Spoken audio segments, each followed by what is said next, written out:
আজকে আমি ফেসবুকের মধ্যে অফিসিয়ালি একটা ডিক্লার দিতেছি।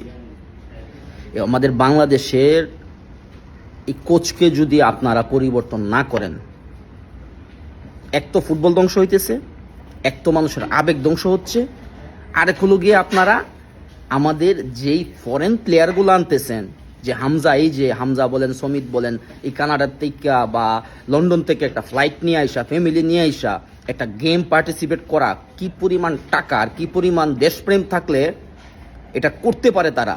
এই আনারি একটা কোচ আর আনারি একটা গোলকিপার নিয়ে আপনারা মনে করেন যে নাটক শুরু করছেন। যদি এটা আপনারা চেঞ্জ না করেন, কয়দিন পরে হামজারেও পাইবেন না, এই সমিতিরও পাইবেন না, প্রফেশনাল কাউরে পাইবেন না, আর আমার মতো আরেক পাগলেরও পাইবেন না। আপনাদেরকে নিয়ে কথা কমু, আপনাদেরকে কথা কমু, কি কথা বলবো? আপনার কান আছে? কান কি কাজ করে? যদি কাজ করতো ঠিকই আপনারা শুনতেন। কোচের অভাব আছে। আর্জেন্টিনা থেকে একটা সেকেন্ড ডিভিশনের কোচ আনেন, ব্রাজিল থেকে একটা সেকেন্ড ডিভিশন আনেন বা থার্ড ডিভিশন আনেন বা ফার্স্ট ইয়ার একটা কোচ আনেন, টাকা লাগলে আমরা দিমু। ফান্ড নাই এইগুলো করে আপনারা মনে করেন ফুটবলের ফান্ড কই? আমরা আবেগ নিয়ে খেলতে পারেন, আপনারা এই একটা কোচ আনতে পারেন না। যদি না পারেন, আমি বাংলাদেশে কোচের জন্য আমি অফিসিয়ালি ডিক্লার দিলাম 20% পেমেন্ট আমি রবিন দেবো, আমার পার্সোনালি, আমার পকেট থেকে দেবো। তারপরে আমি চাই দেশের মধ্যে একটা পরিবর্তন আসুক। চ্যালেঞ্জ করে বললাম, বেস্ট কোচ আমরা সোর্সিং করে নিয়ে আসবো এবং আপনাদেরকে সাথে নিয়ে সোর্সিং করব।